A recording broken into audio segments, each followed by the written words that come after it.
Jules Verne, 20 milieux sous les mers, tome 2. Chapitre 22. Les dernières paroles du capitaine Nemo.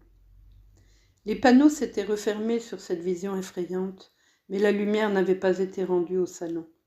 À l'intérieur du Nautilus, ce n'était que ténèbres et silence. Il quittait ce lieu de désolation, à 100 pieds sous les eaux, avec une rapidité prodigieuse. Où allait-il? Au nord ou au sud? Où fuyait cet homme après cette horrible représaille? J'étais rentré dans ma chambre où Ned et Conseil se tenaient silencieusement. J'éprouvais une insurmontable horreur pour le capitaine Nemo. Quoiqu'il eût souffert de la part des hommes, il n'avait pas le droit de punir ainsi. Il m'avait fait, sinon le complice, du moins le témoin de ses vengeances. C'était déjà trop. À 11 heures, la clarté électrique réapparut.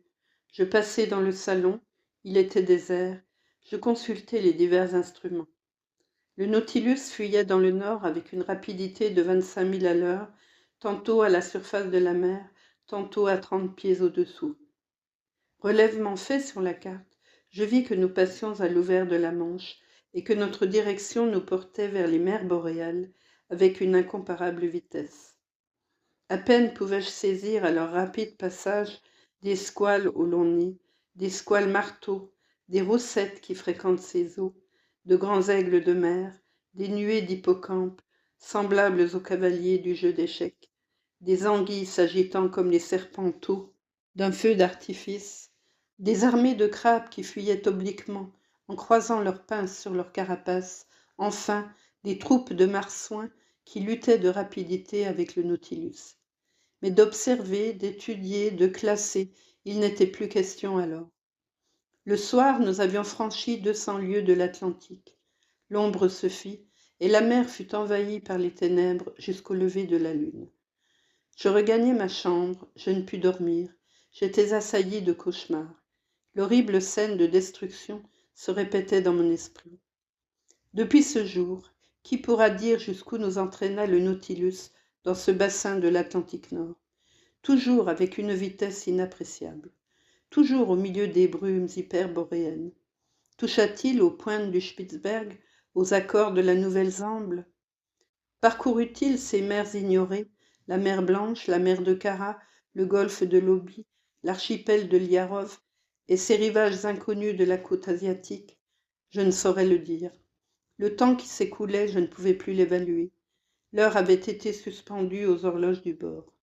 Il semblait que la nuit et le jour, comme dans les contrées polaires, ne suivaient plus leur cours régulier.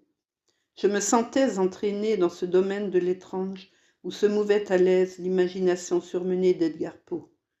À chaque instant, je m'attendais à voir, comme le fabuleux Gordon Pym, cette figure humaine voilée, de proportions beaucoup plus vastes que celle d'aucun habitant de la Terre, jetée en travers de cette cataracte qui défend les abords du pôle. J'estime, mais je me trompe peut-être, j'estime que cette course aventureuse du Nautilus se prolongea pendant 15 ou 20 jours, et je ne sais ce qu'elle aurait duré sans la catastrophe qui termina ce voyage. Du capitaine Nemo, il n'était plus question. De son second, pas davantage. Pas un homme de l'équipage ne fut visible un seul instant. Presque incessamment, le Nautilus flottait sous les eaux. Quand il remontait à leur surface, afin de renouveler son air, les panneaux s'ouvraient ou se refermaient automatiquement. Plus de points reportés sur le planisphère. Je ne savais où nous étions. Je dirais aussi que le Canadien, à bout de force et de patience, ne paraissait plus. Conseil ne pouvait en tirer un seul mot, et craignait que dans un accès de délire, et sous l'empire d'une nostalgie effrayante, il ne se tuât. Il le surveillait donc avec un dévouement de tous les instants. On comprend que dans ces conditions, la situation n'était plus tenable. Un matin, à quelle date je ne saurais le dire, je m'étais assoupi vers les premières heures du jour, assoupissement pénible et maladif. Quand je m'éveillai, je vis Ned Land se pencher sur moi et je l'entendis me dire à voix basse « Nous allons fuir ». Je me redressai. « Quand fuyons-nous » demandai-je. « La nuit prochaine. Toute surveillance semble avoir disparu du Nautilus. On dirait que la stupeur règne à bord. Vous serez prêt, monsieur ? Oui. Où sommes-nous ? En vue de terre que je viens de relever ce matin, au milieu des brumes, à 20 milles dans l'est. Quelles sont ces terres? Je l'ignore, mais quelles qu'elles soient, nous nous y réfugierons. Oui, Ned, oui, nous fuirons cette nuit, dût la mer nous engloutir. La mer est mauvaise, le vent violent, mais 20 milles à faire dans cette légère embarcation du Nautilus ne me ferait pas. J'ai pu y transporter quelques vivres et quelques bouteilles d'eau à l'insu de l'équipage. Je vous suivrai. D'ailleurs, ajouta le Canadien, si je suis surpris, je me défends, je me fais tuer. Nous mourrons ensemble, ami Ned. J'étais décidé à tout. Le Canadien me quitta. Je gagnai la plateforme, sur laquelle je pouvais à peine me maintenir contre le choc des lames. Le ciel était menaçant, mais puisque la terre était là dans ses brumes épaisses, il fallait fuir. Nous ne devions perdre ni un jour ni une heure. Je revins au salon, craignant et désirant tout à la fois de rencontrer le capitaine Nemo, voulant et ne voulant plus le voir. Que lui aurais-je dit? Pouvais-je lui cacher l'involontaire horreur qu'il m'inspirait? Non. Mieux valait ne pas me trouver face à face avec lui. Mieux valait l'oublier.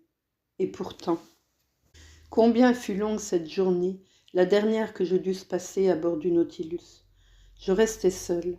Ned Land et Conseil évitaient de me parler par crainte de se trahir. À 6 heures, je dînai, mais je n'avais pas faim. Je me forçai à manger, malgré mes répugnances, ne voulant pas m'affaiblir. À 6h30, Ned Land entra dans ma chambre. Il me dit « Nous ne nous reverrons pas avant notre départ. À 10 heures, la lune ne sera pas encore levée. Nous profiterons de l'obscurité. Venez au canot. Conseil et moi, nous vous y attendrons. » Puis le Canadien sortit, sans m'avoir donné le temps de lui répondre. Je voulus vérifier la direction du Nautilus. Je me rendis au salon. Nous courions nord-nord-est avec une vitesse effrayante, par 50 mètres de profondeur. Je jetai un dernier regard sur ces merveilles de la nature, sur ces richesses de l'art entassées dans ce musée, sur cette collection sans rivale, destinée à périr un jour au fond des mers avec celui qui l'avait formée. Je voulus fixer dans mon esprit une impression suprême.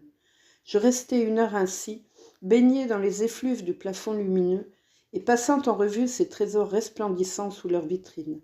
Puis je revins à ma chambre. Là, je revêtis de solides vêtements de mer. Je rassemblai mes notes et les serrai précieusement sur moi. Mon cœur battait avec force. Je ne pouvais en comprimer les pulsations. Certainement mon trouble, mon agitation m'eussent trahi aux yeux du capitaine Nemo. Que faisait-il en ce moment? J'écoutai à la porte de sa chambre. J'entendis un bruit de pas. Le capitaine Nemo était là. Il ne s'était pas couché. À chaque mouvement, il me semblait qu'il allait m'apparaître et me demander pourquoi je voulais fuir. J'éprouvais des alertes incessantes. Mon imagination les grossissait. Cette impression devint si poignante que je me demandais s'il ne valait pas mieux entrer dans la chambre du capitaine, le voir face à face, le braver du geste et du regard. C'était une inspiration de fou. Je me retins heureusement, et je m'étendis sur mon lit pour apaiser en moi les agitations du corps.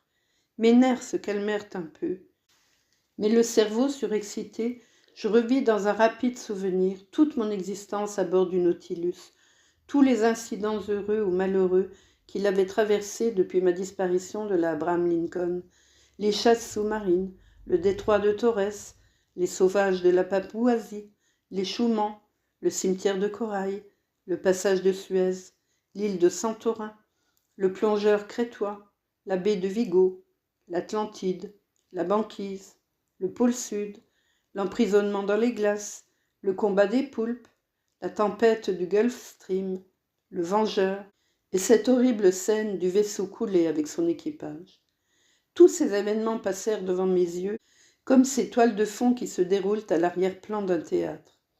Alors le capitaine Nemo grandissait démesurément dans ce milieu étrange. Son type s'accentuait et prenait des proportions surhumaines. Ce n'était plus mon semblable, c'était l'homme des eaux, le génie des mers. Il était alors 9h30. Je tenais ma tête à 2 mains pour l'empêcher d'éclater. Je fermais les yeux. Je ne voulais plus penser. 1/2 heure d'attente encore. 1/2 heure d'un cauchemar qui pouvait me rendre fou. En ce moment, j'entendis les vagues accords de l'orgue, une harmonie triste sous un chant indéfinissable, véritable plainte d'une âme qui veut briser ses liens terrestres. J'écoutais par tous mes sens à la fois, respirant à peine, plongé comme le capitaine Nemo dans ces extases musicales qui l'entraînaient hors des limites de ce monde. Puis une pensée soudaine me terrifia. Le capitaine Nemo avait quitté sa chambre. Il était dans ce salon que je devais traverser pour fuir. Là, je le rencontrerais une dernière fois. Il me verrait, il me parlerait peut-être. Un geste de lui pouvait m'anéantir, un seul mot m'enchaîner à son bord. Cependant, 10 heures allaient sonner. Le moment était venu de quitter ma chambre et de rejoindre mes compagnons. Il n'y avait pas à hésiter, dut le capitaine Nemo se dresser devant moi. J'ouvris ma porte avec précaution, et cependant, il me sembla qu'en tournant sur ses gonds, elle faisait un bruit effrayant. Peut-être ce bruit n'existait que dans mon imagination. Je m'avançai en rampant à travers les coursives obscures du Nautilus, m'arrêtant à chaque pas pour comprimer les battements de mon cœur. J'arrivai à la porte angulaire du salon. Je l'ouvris doucement. Le salon était plongé dans une obscurité profonde. Les accords de l'orgue résonnaient faiblement. Le capitaine Nemo était là, il ne me voyait pas. Je crois même qu'en pleine lumière, il ne m'eût pas aperçu, tant son extase absorbait tout entier. Je me traînai sur le tapis, évitant le moindre heurt dont le bruit eût pu trahir ma présence. Il me fallut 5 minutes pour gagner la porte du fond qui donnait sur la bibliothèque. J'allais l'ouvrir quand un soupir du capitaine Nemo me cloua sur place. Je compris qu'il se levait. Je l'entrevis même, car quelques rayons de la bibliothèque éclairée filtraient jusqu'au salon. Il vint vers moi, les bras croisés, silencieux, glissant plutôt que marchant, comme un spectre. Sa poitrine oppressée se gonflait de sanglots, et je l'entendis murmurer ces paroles, les dernières qui aient frappé mon oreille, « Dieu Tout-Puissant, assez, assez ». Était-ce l'aveu du remords qui s'échappait ainsi de la conscience de cet homme ? Éperdu, je me précipitai dans la bibliothèque. Je montai l'escalier central et, suivant la coursive supérieure, j'arrivai au canot. J'y pénétrai par l'ouverture qui avait déjà livré passage à mes 2 compagnons. « Partons, partons » m'écriai-je. « À l'instant » répondit le Canadien. L'orifice évidé dans la tôle du Nautilus fut préalablement fermé et boulonné au moyen d'une clé anglaise dont Ned Land s'était muni. L'ouverture du canot se ferma également et le Canadien commença à dévisser les écrous qui nous retenaient encore au bateau sous-marin. Soudain, un bruit intérieur se fit entendre. Des voix se répondaient avec vivacité. Qu'y avait-il ? S'était-on aperçu de notre fuite ? Je sentis que Ned Land me glissait un poignard dans la main. « Oui, murmurai-je, nous saurons mourir. » Le Canadien s'était arrêté dans son travail, mais un mot 20 fois répété, un mot terrible, me révéla la cause de cette agitation qui se propageait à bord du Nautilus. Ce n'était pas à nous que son équipage en voulait. « Maelstrom, Maelstrom » s'écria-t-il. Le Maelstrom. Un nom plus effrayant dans une situation plus effrayante pouvait-il retentir à notre oreille ? Nous trouvions-nous donc sur ces dangereux parages de la côte norvégienne ? Le Nautilus était-il entraîné dans ce gouffre au moment où notre canot allait se détacher de ses flancs ? On sait qu'au moment du flux, les eaux resserrées entre les îles Féroé et Lofoden sont précipitées avec une irrésistible violence. Elles forment un tourbillon d'où aucun navire n'a jamais pu sortir. De tous les points de l'horizon accourent des lames monstrueuses. Elles forment ce gouffre justement appelé le nombril de l'océan, dont la puissance d'attraction s'étend jusqu'à une distance de 15 kilomètres. Là sont aspirés non seulement les navires, mais les baleines, mais aussi les ours blancs des régions boréales. C'était là que le Nautilus, involontairement ou volontairement peut-être, avait été engagé par son capitaine. Il décrivait une spirale dont le rayon diminuait de plus en plus. Ainsi que lui, le canot, encore accroché à son flanc, était emporté avec une vitesse vertigineuse. Je le sentais. J'éprouvais ce tournoiement relatif qui succède à un mouvement de giration trop prolongé. Nous étions dans l'épouvante, dans l'horreur portée à son comble, la circulation suspendue, l'influence nerveuse annihilée, traversée de sueurs froides comme les sueurs de l'agonie. Et quel bruit autour de notre frêle canot, quel mugissement que l'écho répétait à une distance de plusieurs milles, Quel fracas que celui de ces eaux brisées sur les roches aiguës du fond, là où les corps les plus durs se brisent, là où les troncs d'arbres s'usent et se font une fourrure de poil, selon l'expression norvégienne. Quelle situation! Nous étions ballottés affreusement. Le Nautilus se défendait comme un être humain. Ses muscles d'acier craquaient. Parfois, il se dressait et nous avec lui. « Il faut tenir bon, dit Ned, et revisser les écrous. En restant attachés au Nautilus, nous pouvons nous sauver encore. » Il n'avait pas achevé de parler qu'un craquement se produisait. Les écrous manquaient, et le canot arraché de son alvéole était lancé comme la pierre d'une fronde au milieu du tourbillon. Ma tête porta sur une membrure de fer, et sous ce choc violent, je perdis connaissance. Jules Verne, 20 000 lieues sous les mers, tome 2. Chapitre 23. Conclusion. Voici la conclusion de ce voyage sous les mers. Ce qui se passa pendant cette nuit, comment le canot échappa au formidable remous du Maelstrom, comment Ned Land, Conseil et moi nous sortîmes du gouffre, je ne saurais le dire. Mais quand je revins à moi, j'étais couché dans la cabane d'un pêcheur des îles Lofoden. Mes 2 compagnons, sains et saufs, étaient près de moi et me pressaient les mains. Nous nous embrassâmes avec effusion. En ce moment, nous ne pouvons songer à regagner la France. Les moyens de communication entre la Norvège septentrionale et le sud sont rares. Je suis donc forcé d'attendre le passage du bateau à vapeur qui fait le service bimensuel du Cap Nord. C'est donc là, au milieu de ces braves gens qui nous ont recueillis, que je revois le récit de ces aventures. Il est exact. Pas un fait n'a été omis, pas un détail n'a été exagéré. C'est la narration fidèle de cette invraisemblable expédition sous un élément inaccessible à l'homme et dont le progrès rendra les routes libres un jour. Me croira-t-on? Je ne sais. Peu importe après tout. Ce que je puis affirmer maintenant, c'est mon droit de parler de ces mers sous lesquelles en moins de 10 mois j'ai franchi 20 000 lieues, de ce tour du monde sous-marin qui m'a révélé tant de merveilles à travers le Pacifique, l'océan Indien, la mer Rouge, la Méditerranée, l'Atlantique, les mers australes et boréales. Mais qu'est devenu le Nautilus? A-t-il résisté aux étreintes du Maelstrom? Le capitaine Nemo vit-il encore? Poursuit-il sous l'océan ses effrayantes représailles ou s'est-il arrêté devant cette dernière hécatombe?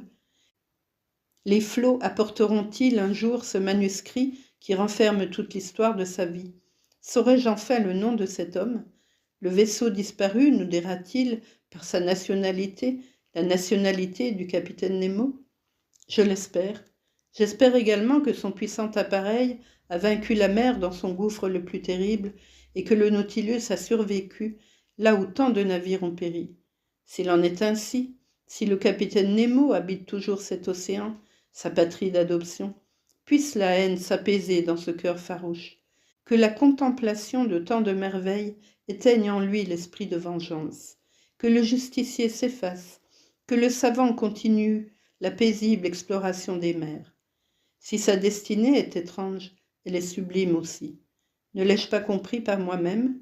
N'ai-je pas vécu 10 mois de cette existence extra-naturelle? Aussi, à cette demande posée il y a 6 000 ans par l'Ecclésiaste, qui a jamais pu sonder les profondeurs de l'abîme, 2 hommes entre tous les hommes ont le droit de répondre maintenant. Le capitaine Nemo et moi. Fin.